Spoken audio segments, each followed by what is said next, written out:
gimana nih selama pandemi? Pastinya bosen ya cenderung beraktivitas di rumah. Nah, tenang aja, biar gak suntuk, yuk kita dengerin bareng podcast Rusli, Rumpi Stilistika. Di sini aku gak sendirian, ada Anida dan Udin yang akan menemani gabut kalian. Yuk kita ngobrol bermanfaat. Pastinya kalian agak bingung ya, apa sih stilistika itu? Yuk kita dengerin ocehan dari Mas Udin dan Mbak Anida. Oh iya, sebelumnya kita ngopi dulu yuk biar obrolan kita lebih santai. Bawa santai aja Brody. Nah, ini nih yang ditunggu-tunggu. Halo Mas Udin, apa kabar? Pastinya baik bukan? Hahaha, gimana nih pandemi menjadikan hidup kita berwarna bukan? Berwarna gabutnya maksudnya. Hahaha. Oh iya Mas Udin, teman-teman mau belajar stilistika nih. Apa sih stilistika sepengetahuannya Mas Udin? Oh, ternyata teman-teman mau belajar stilistika ya? Baik Kak Asfi. Stilistika menurut sepengetahuan saya diserap dari bahasa Inggris, berasal dari kata stylistic yang diturunkan dari kata style yang berarti gaya. Menurut Kamus Besar Bahasa Indonesia, istilah stilistika memiliki arti tata bahasa yang meliputi kebiasaan atau ungkapan dalam pemakaian bahasa yang mempunyai efek kepada pembacanya. Teu menegaskan bahwa stilistika pada prinsipnya selalu meneliti pemakaian gaya bahasa yang khas atau istimewa, yang merupakan ciri khas seseorang penulis dalam sebuah aliran sastra yang menyimpang dari bahasa sehari-hari atau yang dianggap normal. Style adalah cara bertutur secara tertentu untuk mendapatkan efek estetik ataupun efek kepuitisan. Penggunaan gaya bahasa dalam karya sastra dengan berbagai macam penyiasatan dalam menyumbangkan nilai kepuitisan atau estetis pada sebuah karya sastra.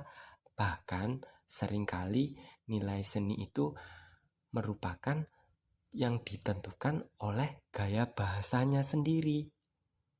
Style atau gaya yaitu cara yang khas yang dipergunakan oleh seseorang untuk mengutarakan atau mengungkapkan diri gaya pribadinya sendiri. Cara pengungkapan tersebut bisa meliputi setiap aspek kebahasaan. Yang pertama, penggunaan bahasa kias, diksi, struktur kalimat, bentuk-bentuk wacana, dan sasaran retorika yang lainnya. Seperti itu teman-teman. Mungkin teman-teman bisa memahami penjelasan dari saya. Seperti itu Kak Asfi. Wah, seru juga ya ternyata ngobrolin stilistika. Nah, kita lanjut ke Mbak Anida yuk. Halo Mbak Anida, biar kita lebih jelas omong-omong tentang stilistika, apa sih fungsi dari stilistika itu?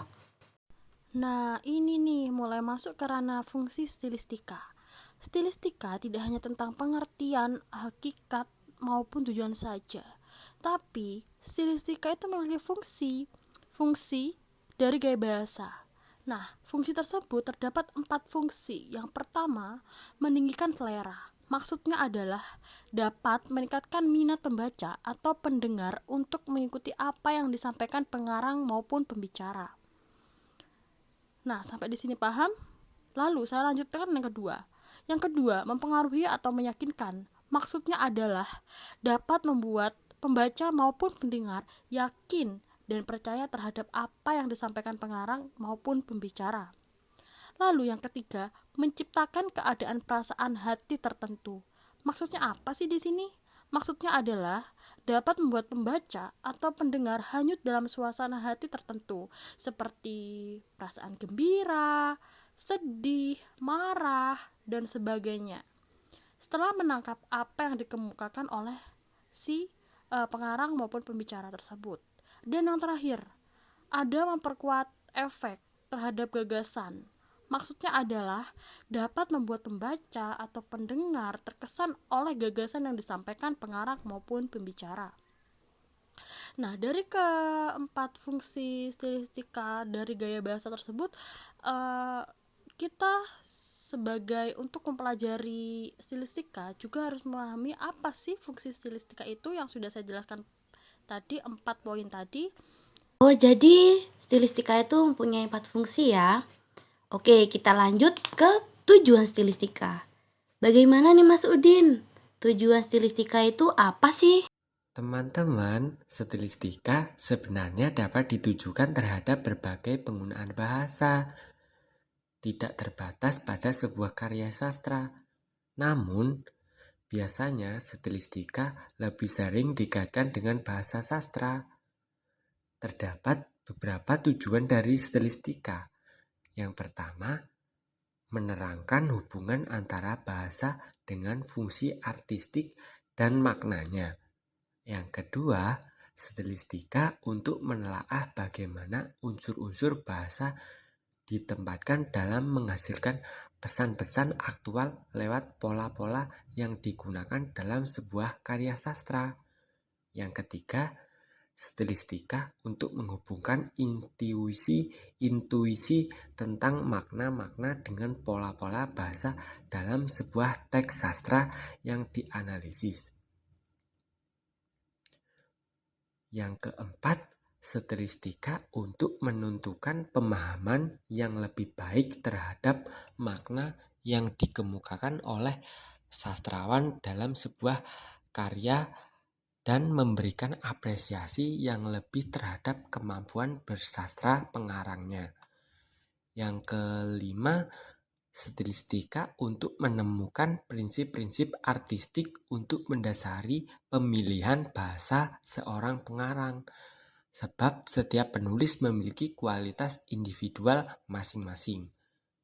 Yang keenam, kajian stilistika akan menemukan kiat atau pengarang dalam memanfaatkan kemungkinan yang terjadi dalam bahasa sebagai sarana pengungkapan makna dan efek estetik dalam sebuah bahasa. Jadi seperti itu teman-teman tujuan dari sebuah stilistika. Oh, gitu ya tujuan dari stilistika. Terima kasih Mas Udin. Oke, selanjutnya Mbak Anida nih. Omong-omong tentang stilistika, bagaimana sih sejarahnya stilistika? Oke, baik, seru sekali kita dari tadi membahas tentang hakikat, fungsi, tujuan. Sekarang saya akan membahas tentang sejarah perkembangan stilistika. Jika kalian ingin mempelajari stilistika dan ingin mengetahui stilistika lebih dalam, maka kalian tidak hanya mempelajari hakikat, tujuan, maupun fungsi saja, akan tetapi kalian harus mempelajari sejarah perkembangan stilistika itu sendiri. Karena dengan kalian mempelajari sejarah perkembangannya, kalian akan lebih paham berasal dari mana sih stilistika, seperti apa sih perkembangannya. Oke, baik, pembicaraan kali ini akan berlangsung cukup panjang ya, karena menjelaskan tentang sejarah. Sejarah kan itu mulai dari runtutan awal sampai sekarang ya, jadi saya akan berbicara terkait itu. Oke, masuk ke dalam sejarah perkembangan stilistika. Sejarah perkembangan stilistika di dunia barat tidak lepas dengan sejarah perkembangan retorika. Sejarah stilistika tumpang tindih dengan retorika. Secara historis yang lebih berkembang yaitu retorika.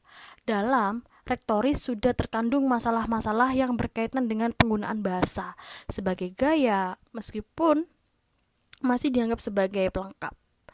Nah, stilistika mulai dikenal oleh masyarakat di bagian barat dan Indonesia sejak zaman Plato dan Aristoteles.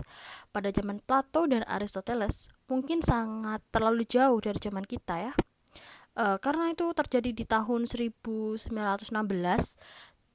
telah terbit sebuah kata hasil kerjasama antar sastrawan dan bahasa berakhiran formalisme Rusia dengan buku yang berjudul The Study in Theory of Poetic Language. Nah, pada tahun 1923, Roman Jakobson menulis tentang puisi Ceko yang menerapkan kriteria semantik modern dalam pengkajian struktur dan pola puisi. Sedangkan pada tahun 1927, Chomsky membuka pandangan baru dalam linguistik dalam penerbitan bukunya yang berjudul Sintaktik Struktur.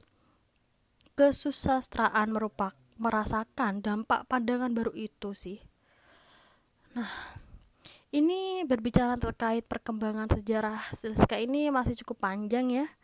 Jadi saya lanjutkan saja. Nah, lalu pada awalnya sastrawan dan kritikus sastra memungkinkan manfaat pengkajian linguistik terhadap karya sastra. Berbagai tanggapan pengkajian demikian akan merusak keindahan seni karya sastra itu. Nah, semakin lama semakin disadari bahwa pendekatan linguistik merupakan salah satu pendekatan yang dapat ditempuh untuk menemukan makna karya sastra. Analisis stilistika berupaya mengganti subjektif dan impressions yang digunakan kritikus sastra sebagai pedoman dalam mengkaji karya sastra dengan suatu pengajian yang relatif dan objektif dan ilmiah. Lalu pada tahun 1973 terbit stilistik yang pada tahun 1980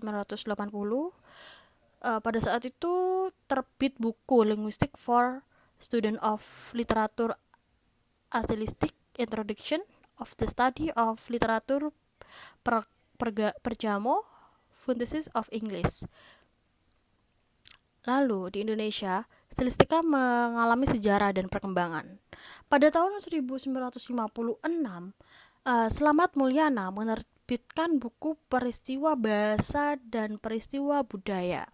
Buku tersebut berisi sakelar pemandangan tentang puisi yang bisa disebut puitika.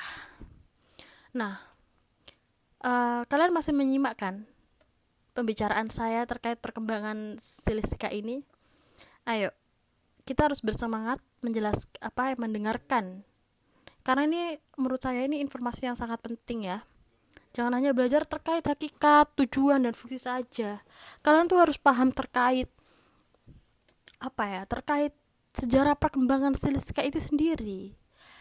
Bener kan moderator? Oke, saya lanjutkan. Nah, istilah stilistika kemudian dikembangkan oleh Jasin ilmu bahasa yang menyelidiki gaya bahasa disebut stilistika atau ilmu gaya bahasa. Orang menyebut gaya bahasa itu stijl dalam bahasa Belanda, style dalam bahasa Inggris, dan Prancis, style dalam bahasa Jerman. Pada tahun 1982, Sujiman membuat diklat mata kuliah stilistika, program S1 Universitas Indonesia. Kemudian menerbitkan buku Bunga Rampai Stilistika. Oke, kalian harus tetap menyimak sejarah perkembangan ini. Lalu saya lanjutkan istilah stilistika. Sejak 1980-an mulai dikenal dengan dunia pengetahuan tinggi sebab telah menjadi satu disiplin ilmu ya. Nah, lalu pada tahun 1986 Nata Wijaja menerbitkan buku Apresiasi Stilistika. Dalam buku tersebut diuraikan penggunaan bahasa suatu karya sastra melalui aspek bahasa, misalnya peribahasa, ungkapan, gaya, penelitian skripsi. Sarjana juga membahas masalah stilistika. Hal ini sudah dijelaskan menurut saya hal ini sudah dilaksanakan sejak 1958 sampai dengan sekarang. Nah, itu tadi penjelasan saya, perbicaraan saya terkait sejarah perkembangan stilistika ya. Mulai dari stilistika itu dikenal hingga sekarang ya, yang udah masyarakat sudah banyak tahu ya. Nah, oke, baik. Kalian di sini harus benar-benar memahami ya terkait stilistika. Kalau belajar tuh jangan nanggung-nanggung. Jadi hakikat, tujuan, fungsi, sejarah kalian harus mempelajari semua. Dan bahkan jenis-jenis juga kalian harus mempelajari. Nah, itu saja pembicaraan saya. Saya kembalikan lagi kepada moderator. Silahkan moderator, bisa diambil alih. Oke Mbak Nida, terima kasih ya. Jadi gitu teman-teman, seputar dari stilistika. Tadi ada pengertian, tujuan, fungsi, dan ini tadi sejarah. Mungkin itu ya sekilas dari podcast kali ini. Sampai bertemu di podcast selanjutnya. Semoga hari kalian menyenangkan. Terima kasih.